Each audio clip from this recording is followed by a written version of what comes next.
जय हिंद दोस्तों, welcome to the dream school. और हम लोग कर रहे हैं वैन आरेख यानी कि वैन डायग्राम, और ये है इसका पार्ट नंबर 3। इससे पहले पार्ट में हमने बेसिक वैन डायग्राम के क्वेश्चन डिस्कस किए हैं।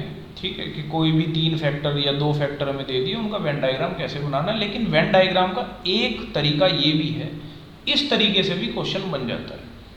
तो एज यूजुअल छोड़ने तो वाले में कुछ है नहीं, ये भी डिस्कस करेंगे, इसमें कौन सी बात होगी। देखो पढ़ लेते हैं पहले सवाल को। निम्नलिखित आरेख में एथलेटिक्स, ठीक है ना, अनुशासित यानी डिसिप्लिन लड़कों को किस संख्या से दर्शाया गया है। देखो इसने कहा है एथलेटिक्स होने चाहिए, ठीक है, अनुशासित होने चाहिए और लड़के होने चाहिए। अब बताओ किस संख्या से दर्शाया गया है। सबसे पहले मैं आपको बता देता हूँ इस क्वेश्चन का बेसिक होता क्या है, ये करते कैसे। देखो इसका बेसिक ये है, ये कह रहा है जो आयत में है ना वो सारे लड़के हैं, यानी जो ये आयत बना हुआ है, रेक्टेंगल जो बना है, ये है बॉयज, ठीक है।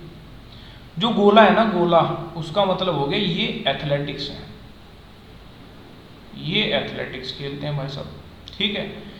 फिर इसने कहा ये जो बना हुआ है वर्ग सा, ये है अनुशासित लौंडे, ठीक है, यानी जो डिसिप्लिन में रहते हैं एकदम डिसिप्लिन, ठीक। फिर इसने कहा जो एकमात्र हमारा बच गया है त्रिभुज यानी कि ट्राइंगल, तो ट्राइंगल रिप्रेजेंट कर रहा है यहाँ पर गर्ल्स यानी लड़कियों को, ठीक बात है। अब इसने कहा कि ऐसे लड़के बताओ जो एथलेटिक्स भी खेलते हों और डिसिप्लिन में भी हों। देखो लड़के बताने ऐसे तो जाहिर सी बात है, इससे आयत से बाहर तो कहीं जाना नहीं है। ये लड़के बताओ एथलेटिक्स खेलते हैं क्या? एथलेटिक्स तो गोले के अंदर होना चाहिए जी, नहीं ये नहीं खेलते, ठीक है। यहाँ पे देखो ये लड़के भी एथलेटिक्स नहीं खेल रहे, गोले के अंदर नहीं है।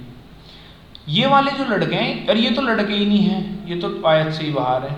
ये वाले जो लड़के हैं वो एथलेटिक्स तो खेलते हैं, लेकिन डिसिप्लिन में नहीं है, क्योंकि डिसिप्लिन वाला तो ये इसमें आना चाहिए ना, ये जो वर्ग के फॉर्म में है।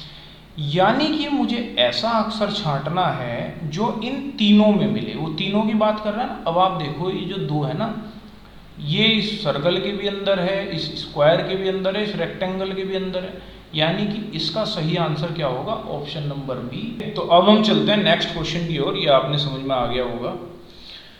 तो दूसरा क्वेश्चन भी बिल्कुल इसी प्रकार है, ठीक है।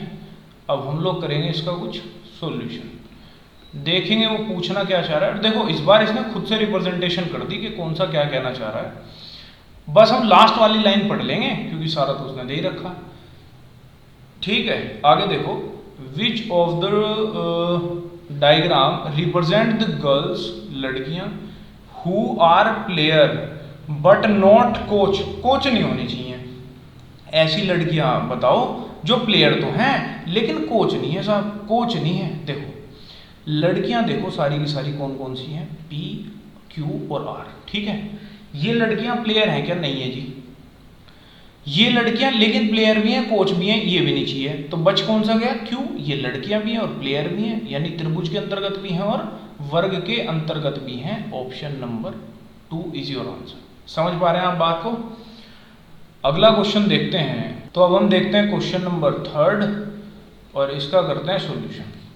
अब यहाँ पर देखो ये इसने दिया हुआ है कि कौन सा जो वर्ग है ना वो क्या रिप्रेजेंट कर रहा है, कबड्डी, फुटबॉल, क्रिकेट, वो इसने सारा मेंशन करा हुआ है। अगर नहीं मेंशन करेगा ना तो हमें क्वेश्चन पढ़ के जानना पड़ेगा कि किसका क्या मतलब है। अब देखो एज यूजुअल इसकी लास्ट लाइन पढ़ के हम लोग देख लें। Study the diagram and identify the student who play all 3 games, जो तीनों ही खेल खेलते हैं। देखो ये जो क्यू है ये कबड्डी भी खेल रहा है और फुटबॉल भी खेल रहा है, लेकिन तीनों नहीं खेल रहा। ये तो तीनों में आ ही नहीं रहा, ये भी तीनों में नहीं आ रहा, आर भी तीनों में नहीं है जी। एस देखो, ये टी देखो आपको 2 में ही दिख रहा होगा, वी भी 2 में ही दिख रहा है। एकमात्र बालक बचा जो तीनों ही खेल खेलता है। समझ आई? तो option number 4 is the right answer, ठीक। वो कह रहा है जो तीनों खेल रहा है वो बता दो भाई, तो जो तीनों में होगा वही आंसर होगा, ठीक है। देखते हैं क्वेश्चन नंबर 4। ये देखो अपना क्वेश्चन नंबर 4। देखो अच्छा देखो, जैसे मैं आपको पहले बोल रहा था ना कि वो नहीं देगा बाजी बार, लिख के नहीं देता यहाँ पे, तो इसके लिए हमें क्वेश्चन पहले पढ़ना पड़ता है फिर देखना पड़ता है वो क्या कहना चाह रहा है। जैसे इसने कहा स्क्वायर रिप्रेजेंट डॉक्टर, यानी कि जो वर्ग है ना, वर्ग ये वाले हैं डॉक्टर, इसको मैं लिख देता हूं, ये डॉक्टर हो गए जी। ट्राइंगल रिप्रेजेंट लेडीज, ये महिलाएं हैं, ठीक है ना, ये लेडीज हैं, ठीक है। और सर्कल रिप्रेजेंट क्या कर रहा है, ये सर्जन है, ये सर्जरी कर देंगे भाई आज ही तुम्हारी, ये है सर्जन, ये है जी सर्जन, ठीक है। पूछना क्या चाह रहा है, by which letter ladies who doctor and surgeon both are represented, मतलब वो कह रहा है कि ऐसी महिलाएं बताओ, ऐसी लेडीज बताओ जो डॉक्टर भी और सर्जन भी हो। तुम देखो तीनों के अंतर्गत यही आ रहा है कॉमन, समझ पा रहे हैं ना बात, तीनों के अंतर्गत यही कॉमन आ रहा है, ठीक है। तो ऑप्शन नंबर बी हो जाएगा यहाँ पे आपका आंसर, ठीक है। समझ में आ गई आपके बात, ऑप्शन नंबर बी यहाँ पर आपका आंसर होगा, ठीक है। आगे चलते हैं हम लोग। ये देखो, ये है हमारा question number 5th। As usual यहाँ पे तो इसने आसान कर दिया। देखो जब भी ये खुद ही लिखा हुआ दे देना कि ये इंग्लिश, ये हिंदी, ये तमिल, तो आसान पहले से ही हो जाता है, वो पढ़ना ही नहीं पड़ता उसमें तो बस ये देखो कि वो पूछना क्या चाह रहा है। यहाँ कह रहे हैं study the diagram and identify the people who can speak only one language, मतलब केवल एक भाषा बोलता हो। देखो ये केवल एक गोले में आ रहा है, ये भी केवल एक गोले में है, ये भी केवल एक गोले में है, तो एक एक भाषा बोलने वाले कौन से हो गए, आई, जे और के, है क्या कहीं को, आई, जे और के, option number 2 is the answer, ठीक है। देख रहे हो कैसे फटाक से हो रहे हैं सवाल, आते हैं ये सवाल, बेसिक से सवाल है, लेकिन हर पेपर में कहीं ना कहीं आपको चिपके हुए मिल ही जाएंगे। और ये है आपका लास्ट डे क्वेश्चन, ठीक है, जो आई होप आपने किया होगा, उम्मीद तो है किया होगा, नहीं किया होगा तो नहीं किया होगा, कौन सी बात हो गई।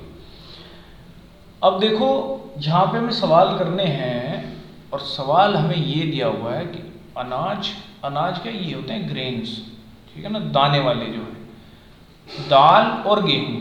देखो दाल और गेहूं भी तो अनाज ही हैं, एक तरीके से दाने वाले हैं, तो ये तो हो गया बड़े वाला, तो हो गया ग्रेन्स, छोटे वाला यहाँ बन गया पल्स, यानी कि दाल।